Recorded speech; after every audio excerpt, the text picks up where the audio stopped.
Hi guys, Harbs here. Today we're going to be talking about 3 obscure pieces of Illithid space tech. But first of all, I'd like to say a big thank you to 2 new patrons, Gwenart and Larian's Folly.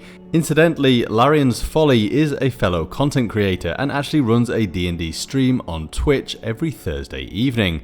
They're a roleplay heavy, grimdark D&D group and the link is down below if you want to check it out. Okay, let's go.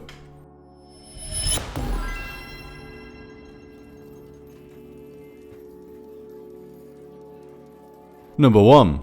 The Octopus. Yes, you've likely heard of Nautiloids, maybe even Dreadnoughts, but the Illithids have another ship called the Octopus, and what's unusual about this ship is that it was built with the specific intention of being co-piloted by both Mind Flayers and humans.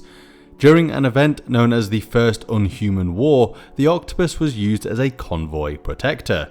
According to the legend of Spelljammer, the Octopus was originally designed for a human crew, supplemented by Mind Flayers as heavy assistants in boarding actions. Its crew during the First Unhuman War was usually made up of 2 to 3 human spelljamming mages, a single captain who could either be an Illithid or a human, and then about 4 to 10 officers, about half of whom would usually be Mind Flayers. The remainder of the crew would normally be made up of humans, bringing the total to 40 or 45. This crew would also contain a squad of marines in the unlikely event that the Octopus was boarded. But why was this ship necessary? What forged the unlikely alliance between humans and Illithids? Well, the First Unhuman War was a conflict between elves and many non-human humanoid races between the 10th and 11th centuries DR. That's roughly about 400 years before the current year in 5th edition D&D. The war was triggered because the races of bugbears, goblins, hobgoblins, kobolds, ogres and orcs had a long history of raiding areas inhabited by dwarves, humans and elves, piloting spelljammers powered through their shamans.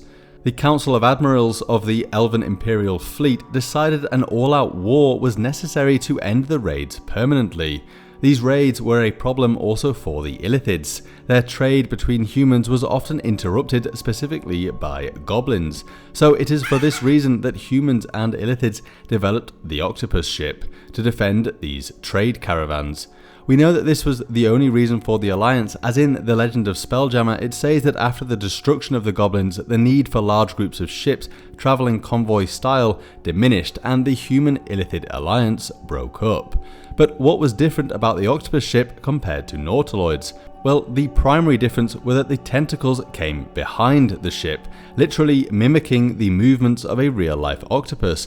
The Octopus earned the nickname the Tail Gunner due to it being primarily used as a way of protecting against interceptor attacks. You may remember seeing tail gunners in World War II films because they're usually on those gigantic planes known as flying fortresses. In fact, the Octopus was far bigger than the Nautiloid, with it weighing in at 70 tons compared to the Nautiloid's 35. The Octopus also traditionally contained 2 heavy catapults and 2 heavy ballistae, compared to 3 medium ballistae and 1 medium catapult on a Nautiloid. So why don't the Illithids use these ships anymore? Why did the Nautiloids become their most famous vessel? Well, the ships were initially designed to be used alongside humans, and once the alliance became unnecessary, the Nautiloids became the ship of choice, as they were far easier for the Mind Flayers to pilot. Therefore, many of the Octopus ships were retired or the equipment scavenged.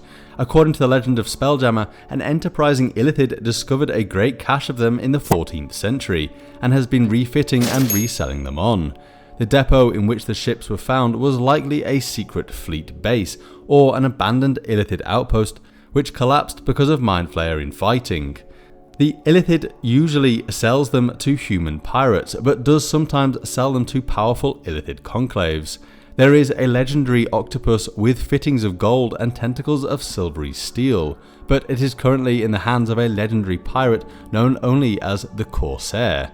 The gold octopus was a terror of the spaceways for a generation, then it disappeared as mysteriously as it appeared. Before his disappearance, the Corsair did boast of being able to raid any ship and set off to take on the Spelljammer itself. Number 2. Penumbra. Earth. Pretty big. How about the Sun? Hard to imagine many things bigger than a star. Oh, fuck. Penumbra is the dark heart of the ancient Illithid Empire, an unimaginably large flat disk with a hole for the sun at its very centre. Along the vast surface are gigantic bodies of water, cloud cover, and a world so huge that it would seem utterly implausible that it was made by anything less than a god. In reality, Penumbra is an artificial structure that, in the AD&D adventure Dawn of the Overmind, is described as a wonderful artifact, which required 1,000 years of engineering. One could use the metaphor of a pea upon a plate when comparing the sun to the disk that surrounds it, and at the height of the Illithid's power, Mind Flayers inhabited both sides of it, with the thickness and sheer size of the disk producing normal gravity on the surface, diminishing somewhat at its edges. The sun hangs below an artificial horizon and never bathes the disk in its full light, therefore Penumbra is permanently in twilight. The disk itself is made out of a metal called substare and weighs far more than the sun itself. Anyway, if you were to go to Penumbra in the present day, you would find that the majority of the disk had fallen into total savagery. Ever since the Slave Rebellion and fall of the Illithid Empire, the old thrall races of the Illithids have all split into various kingdoms and tribes. I won't go into too much detail about the adventure here, but the player characters approach Penumbra upon a Nautiloid, and the following description is given. The fantastic disk grows larger and larger. You're moving toward it at incredible speed. Suddenly, you can no longer see the edges of the disk, as the walls rising around the disk's stellar well eclipse the sun. Below is a great plain without apparent boundaries. Thunderhead clouds poke out of the murk here and there, lightning storms play across continents, and the pale glow of luminescent seas larger than most worlds slide below and past the path of the Nautiloid. What makes visiting Penumbra so fascinating is that the intelligent races inhabiting it have no idea of the cosmology of their world, and the fact that the Mind Flayers constructed it many aeons ago has been lost to the passage of time.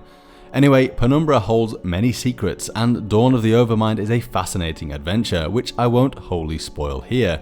Penumbra is a true symbol of the Illithid's might, situated in a mysterious crystal sphere. It is a symbol of how close they came to dominating almost everything in the multiverse. Did the mighty Gith truly bring down such a terrible enemy, or is there something still out there biding its time and waiting to return to reclaim Penumbra? Number 3. The Skull of the Void. According to the Spelljammer supplement Realm Space, the Skull of the Void is a freestanding astrological body. It does not revolve around any other object, nor is anything even close to it.